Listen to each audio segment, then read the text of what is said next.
Hey guys, welcome back to Real Housewives Recaps. Today, we're taking a look at the internet's burning questions and the hilarious answers that follow them. That's right. You guys seem to like it when I deep dive these core questions, so I thought let's take a look at some more of these because they are a lot of fun and they start lively conversations in the comments. So keep those coming. P.S. Oh, this picture gives me chills. It chills me to my soul. It's really creepy and says everything I need to know right there. But without further ado, let's dive right on in and take a look at the questions. Thanks for being here. First question: has Meghan Markle achieved what she wanted to do? This person writes, no, in my opinion, she has not. She wanted money, power within the royal family, be the center of attention wherever she went, modernize the monarchy to her vision of what it should be, and generally just party, have wonderful vacations, buy without respect to the price, whatever she wanted, and not have to work an hour for any of the perks that she thought she was getting by marrying Prince Harry.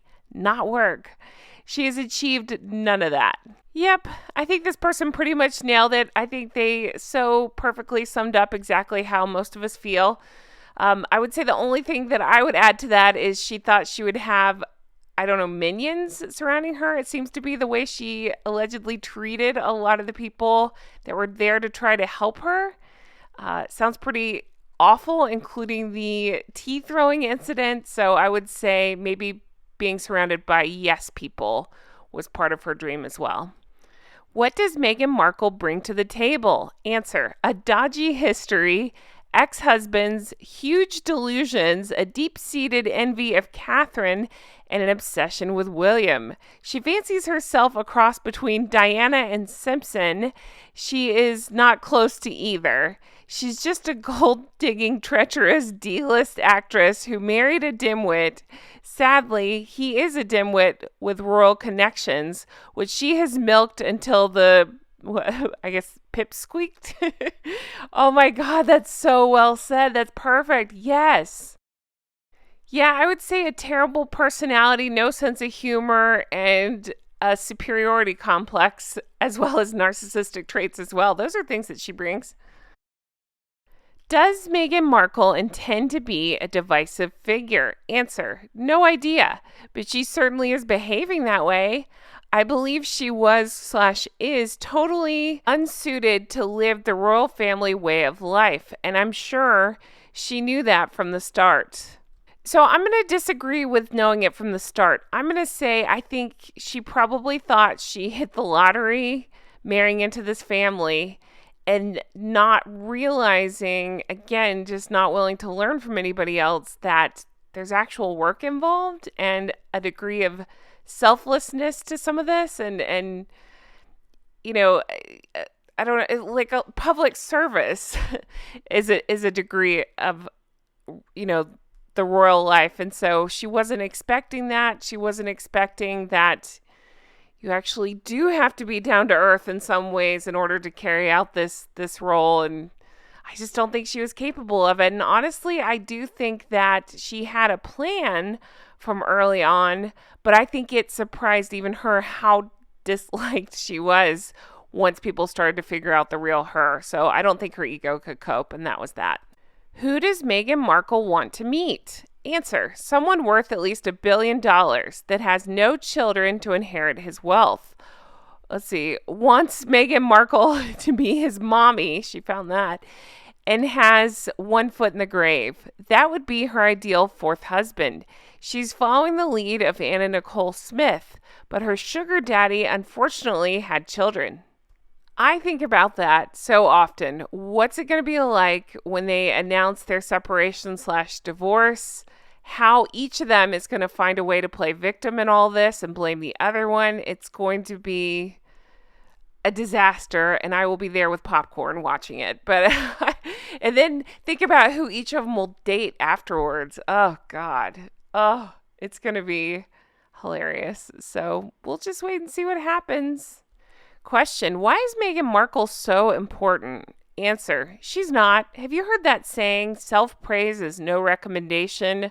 Ding, ding, ding. She sure thinks she's important. As for the rest of us, not so much, except for the sugars, but those are like paid bots, right? So, yeah, no. You know what's funny? What popped in my head with this question? It just shows like one tiny example of the self importance.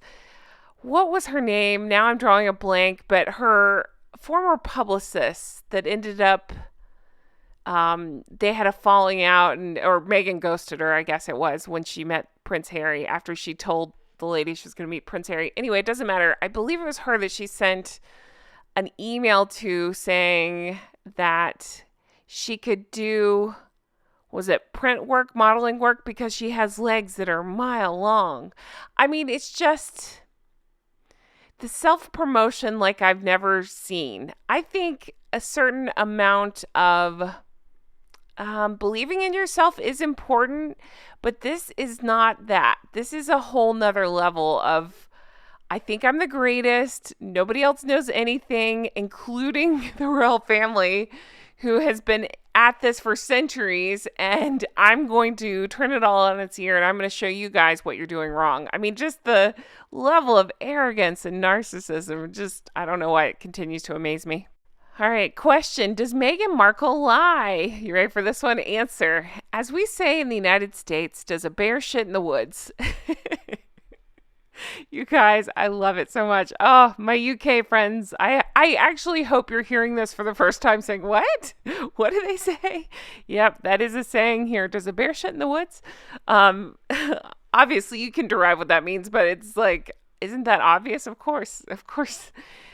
She lies, but it says she is the epitome of a chronic liar. Problem is, you have to keep the lies straight. At this point, she can't even get them lined up with H, the numbnuts, aka Captain Raindrops. I've not heard him called that. I don't know why he's called that, but that's excellent. You know, I've said it before, I'll say it here because it just fits. That's what keeps me riveted with these two. It truly is. To be able to lie like they do over the most, I don't know, mundane details over easily verifiable things. They just keep lying. And now, as I'm recording this, I've been talking about the quote unquote car chase that's easily verifiable, and people are coming out saying, no, that's not what happened. And, it's just another example of, I keep saying it, easily verifiable things that they are lying about, and they lie so much, and it's like people call them out on their lies, and it just deflects right off of them. I just can't imagine going through life like that. How do you ever believe anything that comes out of either of their mouths? I don't. It baffles me to think of how anybody can believe them after so many things have been proven false. All right, question. Does Meghan Markle inspire the UK? Answer, no. Quite the opposite, in fact. She's turned out to be an appalling role model. Whining and complaining from a position on high is an utterly distasteful and self-absorbed stance. Well, ding, ding, ding there, because I would include her and her stupid husband on this one, because he did the same thing. The whole book Spare is basically him complaining about every grievance ever that's between family from the age of whatever, 8 years old. Shit, from the time he was born on. It's the most ridiculous thing while carrying around these titles. It's just, again, further reason why I'm completely obsessed with talking about these two, because it's like, I've said this before too, but I mean it. It's like if I wrote a book with these characters in it and I put down everything exactly that they have done, people would read the book and say, this is not a believable book. This is too much. These people, you know what I mean? You've written these characters completely unrelatable, and that's exactly where we're at with these two. All right, question. Do they make wax figures of Meghan Markle? Answer, of course they do. They're large and creamy in color, and they also have a wick running through the length of them. In the UK, we don't call them wax figures. We prefer the simpler term of candles, which were strategically placed in Westminster Abbey for the funeral of the late Queen Elizabeth. Okay, so I didn't know about this until you guys told me about this, and I find it so funny. If I'd had more time in the UK, I would have gone and filmed this. There's a wax figure of her standing next to Prince Harry in the celebrity section of Madame Tussauds. is it Tussauds? Wax Museum in London. The couple's figures were moved from the royal family location after the couple stepped away from their royal roles as working royals for the vistas of Montecito, California in the United States. So I don't know why this makes me laugh so hard. You guys had let me know about this, that the wax figures look how creepy. And by the way, I mean, Harry always looks like a wax figure to me. Emotionless, just pouty, I guess. Like the wax is melting or something.